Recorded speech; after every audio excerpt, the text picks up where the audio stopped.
नमस्कार दोस्तों, स्वागत है आप सभी का आपके अपने YouTube चैनल जिसका नाम है AMPCS।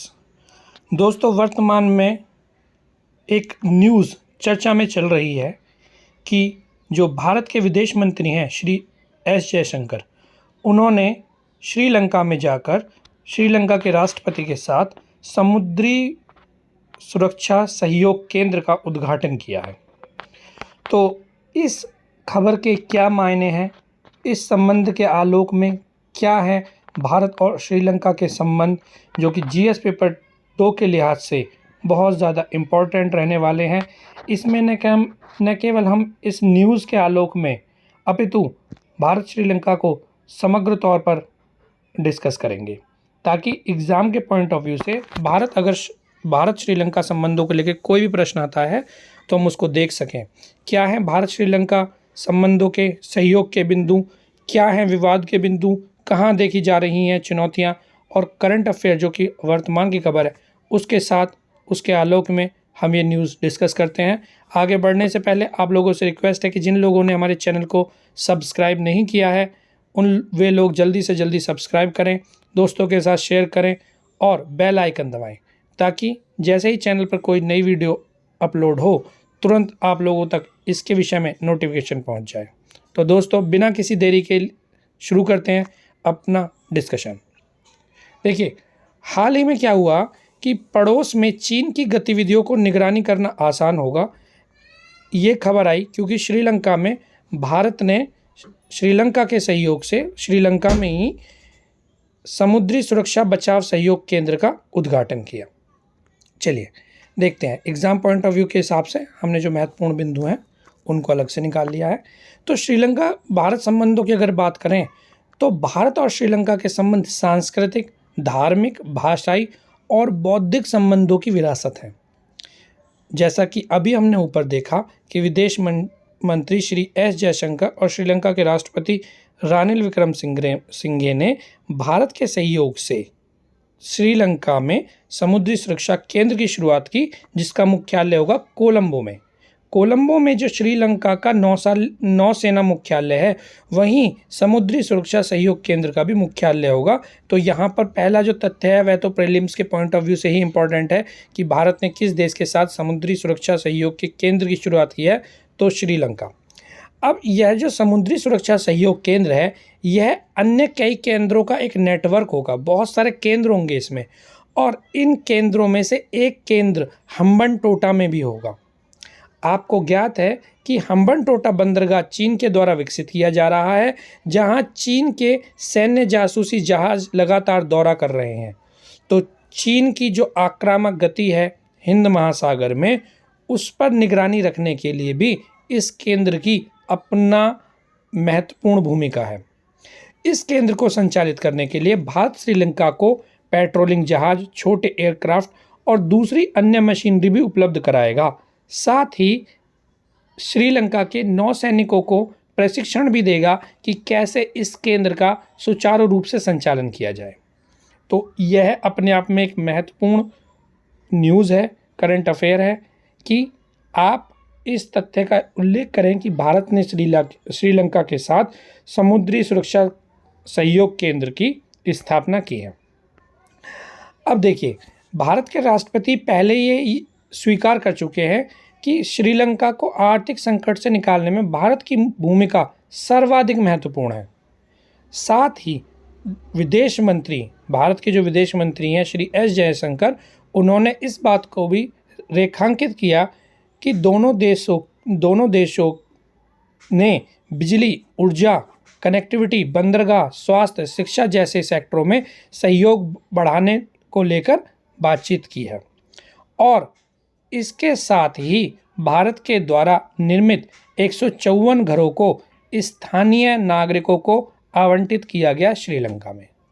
तो यह तो था न्यूज़ के जितने भी बिंदु थे उनका को हमने यहाँ पे देखा।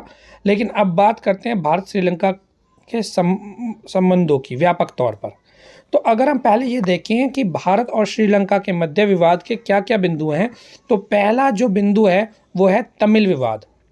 तमिल विवाद का क्या आशय है कि भारत के तमिलनाडु के बहुत सारे नागरिक श्रीलंका में जाकर बस चुके हैं। श्रीलंका में जो तमिल लोग हैं वो अल्पसंख्यक हैं और सिंगली समुदाय बहुसंख्यक समुदाय है। श्रीलंका द्वारा तमिलों को नागरिकता से भी इनकार कर दिया गया है और क्योंकि श्रीलंका की एकमात्र आधिकारिक भाषा सिंगली है तो अतः भारत के जो नागरिक हैं तमिल नागरिक उनको वहाँ पर भाषाई भेदभाव का भी सामना करना पड़ता है। ऐसे में तमिल विवाद के कारण भारत के लिए शरणार्थी समस्या एक प्रमुख चुनौती के सामने देखी जाती है। आपको याद होगा कि 1990-91 में श्रीलंका में गृहयुद्ध की स्थिति बनी थी। तब भारत के द्वारा शांति से सेना भेजी गई थी श्रीलंका में लोकतंत्र को बचाने के लिए, लेकिन वहाँ का जो संगठन था लिट्टे, जिसे वर्तमान में आतंकवादी संगठन घोषित किया जा चुका है, उसने 1991 में राजीव गांधी की हत्या कर दी थी। तो ये इस सारी जो घटना है इसके मूल में क्या था? तमिल विवाद। अब अगर मान लीजिए दूसरे विवाद के बिंदु की बात करते हैं तो मछुआरों का विवाद। देखिए, दोनों देशों की जो समुद्री सीमा है वो पाक जलडमरू और मन्नार की खाड़ी में के माध्यम से देखी जाती है और वहाँ पर बहुत ज़्यादा सुरक्षा पोस्ट का भी निर्माण किया गया है, लेकिन फिर भी मछुआरों का इस क्षेत्र में भटकाव देखा जाता है, जिसके कारण श्रीलंका के कुछ मछुआरे भारत के समुद्री क्षेत्र में और भारत के कुछ मछुआरे श्रीलंका के समुद्री क्षेत्र में पहुंच जाते हैं, जिसके कारण दोनों देश उन मछुआरों को गिरफ्तार कर लेते हैं।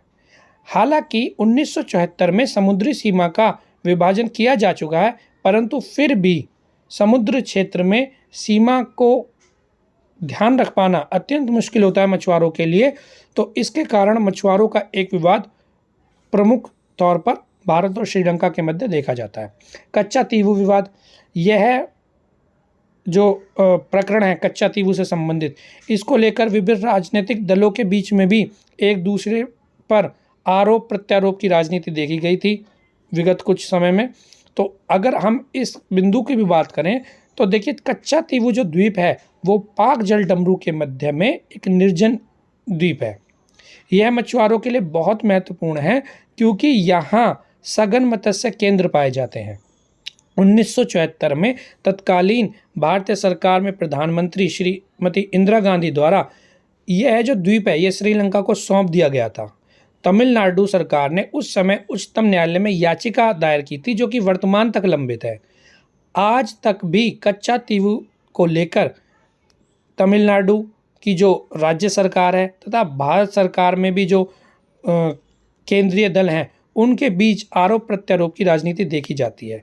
कच्चा तीवू के जब कच्चा तीवू जो द्वीप है जो श्रीलंका को सौंपा गया था तो समझौते के अंतर्गत यह प्रावधान किए गए थे कि जो भारतीय मछुआरे हैं उन्हें इस द्वीप पर जाकर आराम करने की, अपने जालों को सुखाने की अनुमति होगी। परंतु कई बार जैसे कि हमने डिस्कस किया कि कच्चा तीवू द्वीप का जो आसपास का क्षेत्र है वह सघन मत्स्य केंद्र हैं वहाँ पर, जिसके कारण भारतीय मछुआरे वहाँ आकर्षित हो जाते हैं और पुनः जो मछुआरों की समस्या है, मछुआरों की गिरफ्तारी से संबंधित समस्याएं हैं वो देखने को मिलती है। अगर मान लीजिए सहयोग के क्षेत्र की बात करें तो सबसे पहले यह रेखांकित करना अनिवार्य होगा कि भारत और श्रीलंका दोनों ही सार्क और बिम्स्टेक जैसे संगठनों का सदस्य हैं।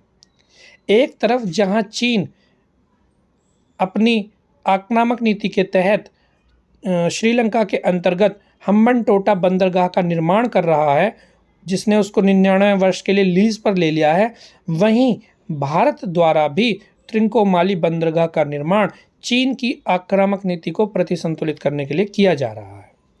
सहयोग के क्षेत्र में जो भारत, श्रीलंका और मालदीव का त्रिपक्षीय समुद्री सुरक्षा सहयोग समझौता है वह भी एक महत्वपूर्ण बिंदु है।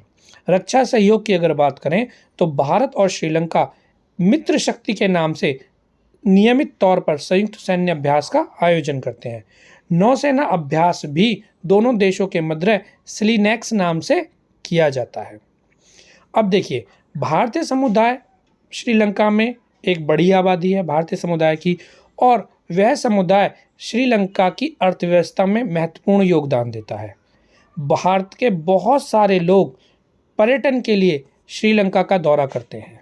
आर्थिक सहयोग की अगर बात करें तो दोनों ही देश सन 2000 में मुक्त व्यापार समझौता कर चुके हैं और 2020 के आंकड़ों की अगर हम बात करें तो भारत श्रीलंका का दूसरा सबसे बड़ा व्यापारिक साझेदार था। सांस्कृतिक सहयोग की बात करें तो भारत और श्रीलंका के संबंध रामायण काल से देखे जा रहे हैं और कोलंबो में भारतीय सांस्कृतिक केंद्र की स्थापना भी की गई है।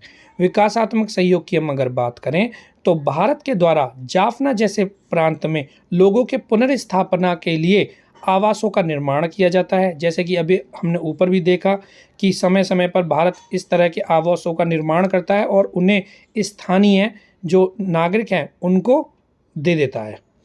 और सैनिक संघर्ष से प्रभावित जितने भी क्षेत्र श्रीलंका के रहे हैं वहां भारत कृषि और आर्थिक गतिविधियों को पुनः बहाल करने की दिशा में महत्वपूर्ण कदम उठा रहा है। तो ये थे सहयोग के बिंदु। अब देखते हैं चुनौतियां क्या क्या हैं। देखिए, चुनौतियों की अगर बात करें तो भारत और श्रीलंका के संबंधों में जो प्रमुख चुनौतियां देखी जा रही हैं उनमें से सबसे प्रमुख चुनौती है चीन का प्रभाव, क्योंकि चीन श्रीलंका में भारी निवेश कर रहा है। अवसंरचनात्मक विकास के लिए श्रीलंका को भारी ऋण चीन के द्वारा दिया जा रहा है और चीन की जो आक्रामक नीति है स्ट्रिंग ऑफ पर्ल्स के द्वारा श्रीलंका के हम्बनटोटा बंदरगाह को 99 वर्ष की लीज पर चीन ने ले लिया है और श्रीलंका को रक्षा उपकरणों का निर्यात भी वर्तमान में चीन के द्वारा किया जा रहा है। दूसरी तरफ भारत के सामने यह भी एक प्रमुख चुनौती है कि पाकिस्तान और श्रीलंका के मध्य परमाणु सहयोग पर एक बढ़ती स्थिति देखी जा रही है। बढ़ता परमाणु सहयोग दोनों देशों के बीच में देखा जा रहा है। अगर आगे की राह की बात करें तो देखिए, चीन की जो नीति है वह डेब्ट ट्रैप की रही है, अर्थात वह पहले देशों को ऋण उपलब्ध कराता है रियायती दरों पर और उसके बाद जब वे अक्षम हो जाते हैं उस ऋण का पुनर्भुगतान करने में तो वह उनकी किसी भी बंदरगाह को, ज़मीन को लीज पर ले लेता है। तो यह क्या है, ऋण जाल अर्थात डेब्ट ट्रैप की नीति रही है। इसको बहुत सारे देशों ने समझना भी शुरू किया है। अतः भारत की यहाँ पर स्थिति एक जिम्मेदार और परस्पर सहयोगी के साथ साथ विश्वास मित्र के रूप में देखी जा सकती है। तो दोनों ही देश लोकतांत्रिक हैं और पड़ोसी हैं, अतः संबंधों को प्रगाढ़ करने की दोनों ही देशों को बहुत आवश्यकता है। और भारत अगर श्रीलंका के मध्य मान लीजिए कोई संबंध भी है तो मान लीजिए कोई संबंधों में कोई भी खटास के मुद्दे हैं, कोई भी विवाद के बिंदु हैं, तो सबसे अच्छा जो रास्ता है उन समस्याओं के समाधान का कि द्विपक्षीय वार्ताओं के माध्यम से उन समस्याओं के समाधान का प्रयास किया जाना चाहिए और भारत के द्वारा श्रीलंका में निवेश किया जाना चाहिए, जिससे श्रीलंका के सामरिक आर्थिक हित भी सुनिश्चित रहें। यह जो निवेश है ये चीन के डेब्ट ट्रैप अर्थात ऋण जाल के समान न होकर परस्पर सहयोग, साझेदारी और विश्वास पर आधारित होना चाहिए। लाइन ऑफ क्रेडिट के माध्यम से भी श्रीलंका को आर्थिक सहायता दी जा सकती है, जिससे कि श्रीलंका आर्थिक संकटों का सामना अच्छी तरह से कर सके। तो दोस्तों, ये थे भारत और श्रीलंका के संबंधों पर जितने भी बिंदु हैं उनको हमने यहाँ डिस्कस किया। आशा करते हैं कि यह टॉपिक आपको अच्छी तरह से समझ में आया होगा। एग्ज़ाम पॉइंट ऑफ व्यू से अत्यंत इम्पॉर्टेंट है, क्योंकि कच्चातीवू द्वीप को लेकर बहुत ज़्यादा टीका टिप्पणी भी देखी गई पिछले कुछ समय में। वर्तमान में हमने देखा ही समुद्री सुरक्षा सहयोग केंद्र का उद्घाटन भारत के द्वारा श्रीलंका में किया जा चुका है। तो भारत श्रीलंका संबंध जो हैं खबरों में हैं और अपने आप में जीएस पेपर 2 के लिहाज से अत्यंत महत्वपूर्ण है। आशा करते हैं आपको ये टॉपिक पसंद आया होगा। जल्दी एक नए टॉपिक के साथ आपसे पुनः मुलाकात होगी। तब तक पढ़ते रहिए और अपने सपने